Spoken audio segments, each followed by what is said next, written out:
లేని ఫ్యూచర్ సిటీకి రోడ్ వేస్తా, నేను మెట్రో కూడా తీసుకుపోతా అని చెప్పి ఈ ముఖ్యమంత్రి మాట్లాడుతున్నాడు.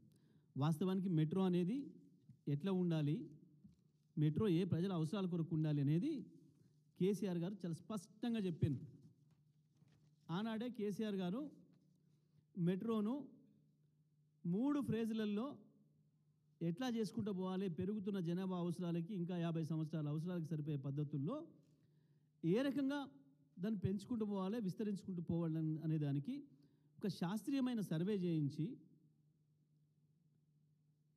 మెట్రో విస్తరణను కూడా చెప్పారు. చాలా స్పష్టంగా క్యాబినెట్లో చర్చ చేసి మంత్రుల సలహాలు సూచనలు కూడా తీసుకొని, ఇంకా కొన్ని చోట్ల ఏదైనా మిస్ అయింది, ఇగో ఇది అవసరం ఉంది అని అనుకున్న చోట పెంచి, నిజంగా అక్కడ అంత అవసరం ఉందా లేదా, మంత్రులు ఎమ్మెల్యేలు అడిగినంత మాత్రాన మనం ఇవ్వద్దు, అక్కడ అవసరం ఉందా లేదా, అంతమంది ఆదాయం వస్తుందా లేదా, అది నడవడానికి సరిపోయే పద్ధతుల్లో చూసి మాత్రమే చేయాలి అని చెప్పి స్పష్టంగా చెప్పారు.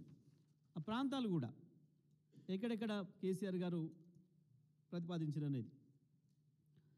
సరే, మనం మొదటిది ఫేజ్ 1 69 కిలోమీటర్లు మియాపూర్ నుంచి LB Nagar, Jubilee bus station నుంచి ఎంజీబీఎస్, ఫలక్నుమాకి, నాగోలు, రాయదుర్గు.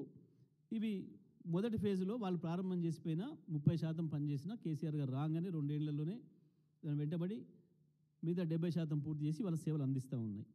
ఫేజ్ 2లో కూడా రాయదుర్గు నుంచి శంషాబాద్ ఎయిర్పోర్ట్కి, బీహెచ్ఏఎల్ నుంచి లక్డికాపూల్కి 26 కిలోమీటర్లు, నాగోల్ నుంచి ఎల్బీ నగరు ఆ లింక్ ఏదైతుందో 5 కిలోమీటర్లు, ఎంజీబీఎస్ ఫలక్నుమా 5.5 కిలోమీటర్లు. ఇది సెకండ్ ఫేజ్లో ప్రతిపాదన పెట్టి దానికి పూర్తి స్థాయిలో పనులు మొదలుపెట్టే ప్రక్రియలో ప్రారంభం చేశారు.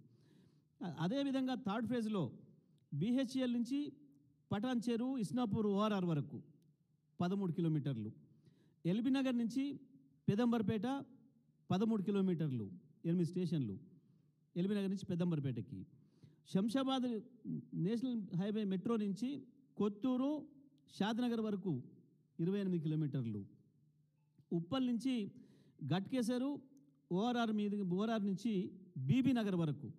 ఇక్కడ ఎప్పటి నుంచో ఐటీ పార్కులు వచ్చినాయి, అక్కడ ఇన్ఫోసిస్ కావచ్చు, రహేజా కావచ్చు, అక్కడ సింగపూర్ సిటీ ఆ ప్రాంతంలో, పోచారం ప్రాంతంలో. ఉప్పల్ కూడా చాలా హెవీగా రద్దీగా ఉంది, మనకు తెలుసు. ఈ మధ్యకాలంలో యాదాద్రికి కూడా బాగా భక్తులు పెరిగారు కాబట్టి అక్కడ వరకు పెంచి ఆ తర్వాత యాదాద్రి కూడా తీసుకుపోవాలని చెప్పి ఆలోచన చేసి 25 కిలోమీటర్ల వరకు ఆ రోజు శాంక్షన్ ఇచ్చిండ్రు. శంషాబాద్ ఎయిర్పోర్ట్ నుంచి తుక్కుగూడ, మహేశ్వరం, కొండాపూర్ కూడా 26 కిలోమీటర్ల వరకు ఫ్యూచర్లో పెంచాలి అని చెప్పి నిర్ణయం తీసుకోవడం జరిగింది. అదేవిధంగా తార్నాక నుంచి ఈసీఐఎల్ వరకు కూడా 8 కిలోమీటర్లు, 5 స్టేషన్లు, జేబీఎస్ నుంచి తూమ్కుంటకు 17 కిలోమీటర్లు, 13 స్టేషన్లు, ప్యారడైజ్ మెట్రో స్టేషన్ నుంచి కండ్లకోయ వరకు 12 కిలోమీటర్లు, డబుల్ ఎలివేటెడ్ ఫ్లైఓవర్, ఒకవైపు ఏమో మెట్రో, ఇంకొక వైపు రోడ్డు, 2 మార్గాలు కూడా వేయాలి ఇప్పుడున్న జనాభా అవసరాలు దృష్టిలో పెట్టుకొని, ట్రాఫిక్ అవసరాలు దృష్టిలో పెట్టుకొని చెప్పి ఇంత స్పష్టంగా అన్ని ఏరియాలు కవర్ కావాలి. అటు కాప్రా, కుత్బుల్లాపూర్తో సహా బాగా ఇప్పుడు జనావాసాలు పెరుగుతున్న ప్రాంతాలు ఏవైతున్నాయో ఈ ప్రాంతాల్లోకి మెట్రోను విస్తరించాలి, మెట్రో సేవలు విస్తరించాలి ప్రజల అవసరాల కొరకు అని చెప్పి ఇవన్నీ కూడా పూర్తి పెద్ద ఎత్తున జనావాసాలు ఉన్న ప్రాంతాలు, ఇవి ప్రజలకు అవసరం ఉన్న ప్రాంతాలు ఇవి కూడా. ఇక ఆ తర్వాత ఫేజ్ 3లో ఓఆర్ఆర్ చుట్టూ కూడా తీసుకోవాలి అనేది ఒక ప్రతిపాదన ఆ రోజు పెట్టి ఈ పైవాటి అన్నిటికి కూడా క్యాబినెట్ అనుమతి కూడా తీసుకోవడం జరిగింది. అంటే ఇంత స్పష్టంగా ప్రజల అవసరాల కొరకు, ప్రజల ఇబ్బందులు లేకుండా వాటి నుంచి ప్రజలకు చీప్గా ట్రాన్స్పోర్ట్ రావడం కొరకు, ప్రజలకు ఖర్చు తగ్గించడం కొరకు, వాళ్ళ సమయాన్ని ఆదా చేయడం కొరకు ఆలోచన చేస్తే ప్రభుత్వాలు అది చేయాల్సిన బాధ్యత ఉంటుంది. అది కేసీఆర్ చాలా స్పష్టంగా చెప్పి చేయించింది, ఇవన్నీ కూడా పెట్టిపోయినారు. కానీ ఇవాళ వచ్చుడే మొదటి రోజు నుంచెల్లే ఒక దుర్మార్గంగా